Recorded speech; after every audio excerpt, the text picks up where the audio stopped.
next let us move on to the excretory system of earthworm. Firstly, let me tell you that earthworms are seen to be monotelic and eureotelic. I am using the two words here.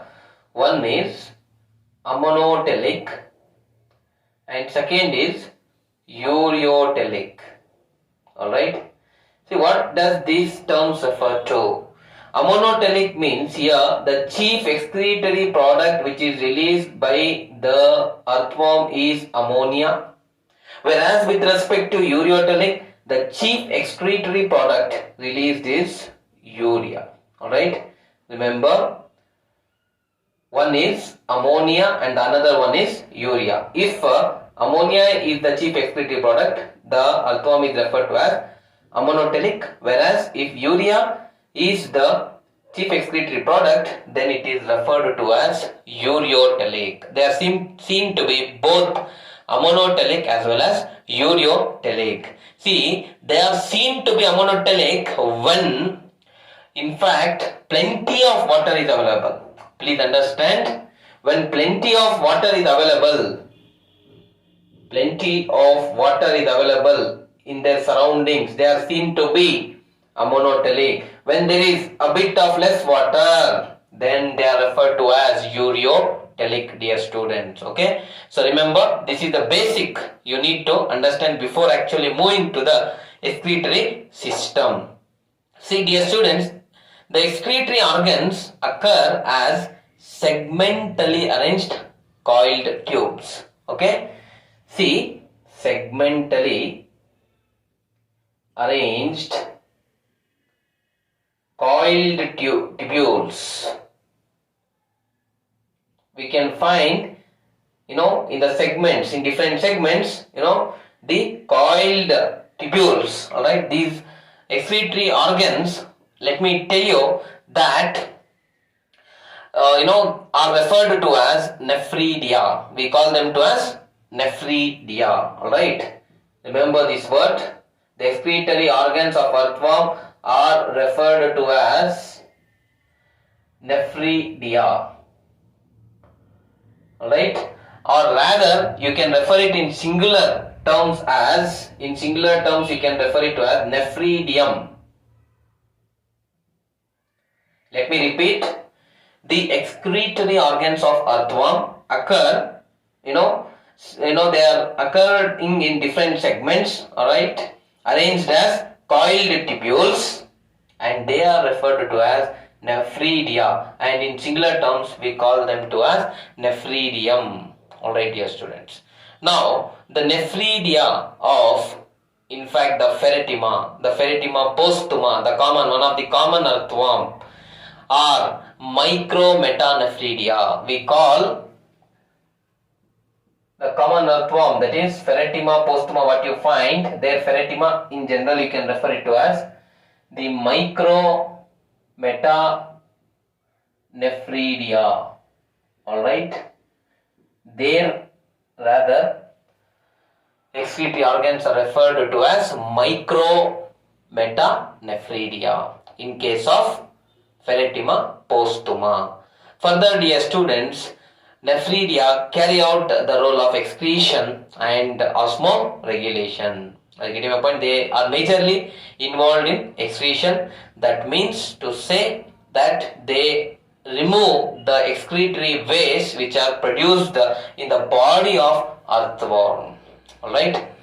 Now further, let me tell you, dear students, that nephridia are seen in all the segments. We can find it in all segments of the body except the first two segments. We cannot find it in first two segments. In all the other segments we can find the nephridia. See, first segment and second segment we don't find. Alright. And third, fourth, fifth, sixth, till the last segment of the worm we can find the nephridia. Remember this point, very important. Okay.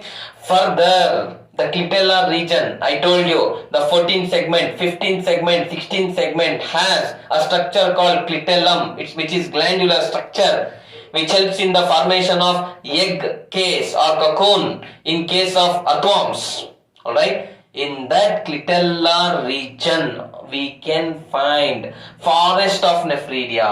Forest of nephridia. Many numerous nephridia can be present. That's why it is referred to as forest of generally nephridia or forest of integumentary nephridia. Alright, why I will tell you.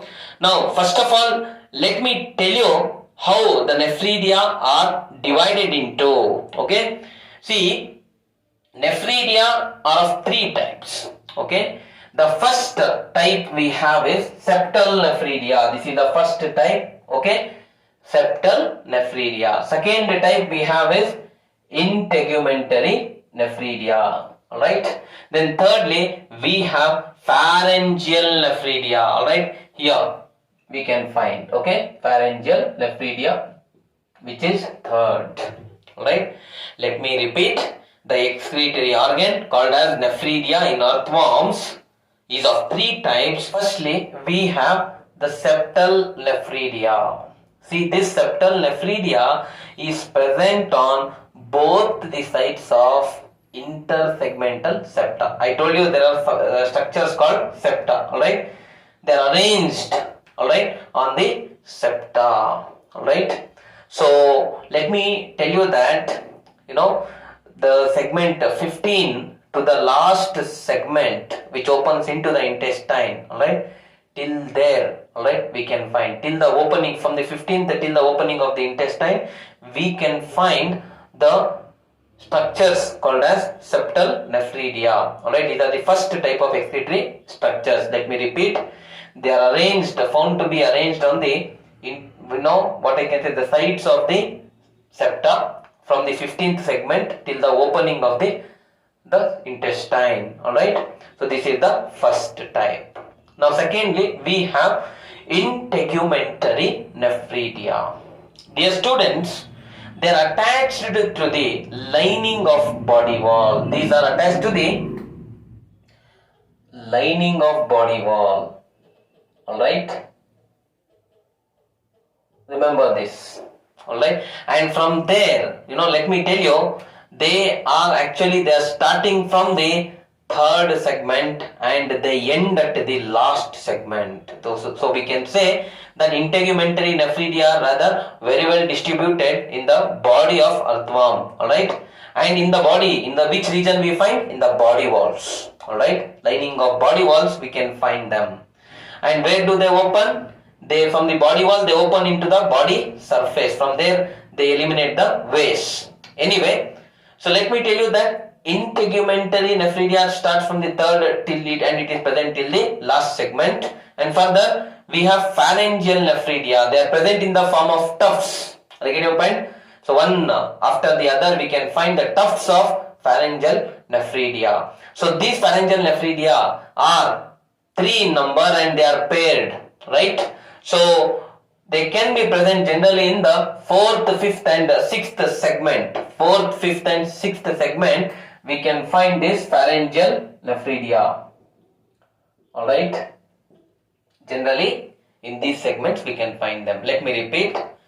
Septal nephridia from the 15th segment till the opening of the intestine. Okay, then we have integumentary nephridia from the third till the last segment. Then we have pharyngeal nephridia generally present in the 4th, 5th and 6th segment, dear students.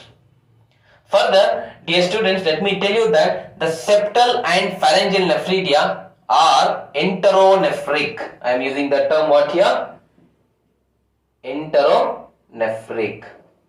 For the two types of nephridia. The first is septal nephridia, alright, and the second is integumentary, alright, septal nephridia and pharyngeal nephridia, alright, are referred to as enteronephric nephridia. Why we call them as enteronephric?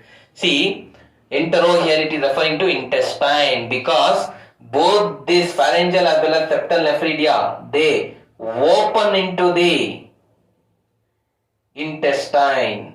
Remember, this is very important point, dear students. Alright, so they open into the intestine, that's why they are referred to as enteronephric nephridia. And further, integumentary nephridia are exonephric. Alright, see, integumentary nephridia are exonephric. That means to say that, they open into the body surface. They open into body surface, dear students. Alright. So remember these two important aspects as well. Further, there is a funnel shaped structure called nephrostome. Alright. So this attaches with the tubular part of the nephridium or nephridia. Alright. There is a structure called nephrostome, which is rather funnel shaped. Alright. And this gets itself attached to the nephridia. Alright. Remember this. And why this nephrostome is important? What is the role of this nephrostome? This helps in the transport of waste via a pore which is present on the surface of body wall. Alright. See, from this nephrostome funnel shaped structure, alright, which is present in the nephridia, are you getting my point? So what we can say, this pore in fact leads to the surface of body wall into the digestive tube. Are you getting my point, children? So anyway, so this also you can remember, because nephrostome is a part of the nephridia. Alright, let me repeat once more. There are structures called nephrostome which are funnel shaped. These nephrostomes get attached itself to the tubular part of the nephridia. What they do is they collect the waste from the nephridia, because they have a pore, funnel like, they have a pore, these nephrostomes, alright, and transport it, alright, to the body wall, from there to the digestive tube, alright. So nephrostome occur only in septal nephridia. See, nephrostomes occur only in the septal nephridia, not in any other integumentary or either pharyngeal nephridia. We don't find nephrostomes, alright. Only in septal nephridia we find. And already I have told you, forests of integumentary nephridia, generally in the clitellar region we can find them, because they are very numerous. In very, very high amounts we can find them. Alright. Further, dear students, there are certain specialized cells called as Chlorophyll cells, or these cells can also be referred to as yellow cells. Alright, these are very specialized cells which can be present, found in the coelomic fluid of earthworm. Alright, so these are the cells which are present in the coelomic fluid of the earthworm. They are polyfunctional. I am referring it to as one important, what I can say, the word called polyfunctional. Why I am referring it to as polyfunctional? Because these Chlorophyll cells or the yellow cells perform numerous functions. Let me state a few of the important ones which they perform. They are excretory in function. Alright, I can say they are similar to the flame cells which we can find in the platyhelminthes, which help in the excretion of waste, or they can be similar to liver, how we have in the human beings. The similar manner they function. Further, dear students, they also store fat. Alright, these Chlorophyll cells help in excretion, alright, and also they store fat. Alright, these are the two functions. Then next, one more function. Earthworm, when it consumes its food, dear students, it also intakes silicates along with its food, which is present in the soil, right? So, for the elimination of these silicates, for the excretion or the elimination of these silicates, alright, the Chlorophyll cells are highly essential in the case of earthworm, dear students. Alright, remember, these are the important functions which are performed by the specialized cells which help in the excretion, storage of fat, and also in the elimination of silicates which are intaken through the food, by the earthworm. So these are the few important aspects you need to remember with respect to the excretory system of earthworm. So firstly, let me tell you, the septal nephridia is the first excretory organ. Then secondly, we have integumentary nephridia, so which has a region called forest of integumentary nephridia. That means numerous nephridia or the excretory organs can be present, in the clitellar region. That's why we call them as forests, all right, numerous. Then thirdly, we have pharyngeal nephridia. Okay, so these are the three important ones. Other than that, we also have specialized cells called Chlorophyll cells, all right, which help in, or yellow cells, which help in the excretion of the waste, all right, and also normal waste as well as the silicates elimination also they help, and they also store fat. They are polyfunctional in nature, all right.